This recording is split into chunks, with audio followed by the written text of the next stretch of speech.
စားသလား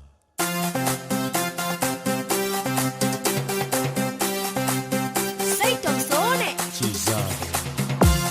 ပြောပြ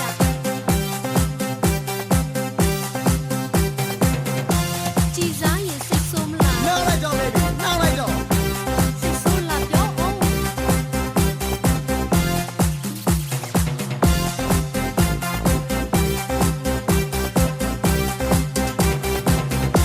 ဒီရိတ်မှလာပါနားပါမုံလုံးရေပေါ်ရစားကြမြို့တိပါရင်တော့အားနာစိတ်ဆိုးတတ်ဘူးဟုတ်အန်တီကပြောတယ်ငါရဲ့သားကိုမင်းနဲ့စိတ်တွေမချဘူးတဲ့အန်တီအထင်မောင်းမယ်အန်တီရဲ့သားကသမီးမသမီးပဲတဲ့အန်တီရောင်လာခွေ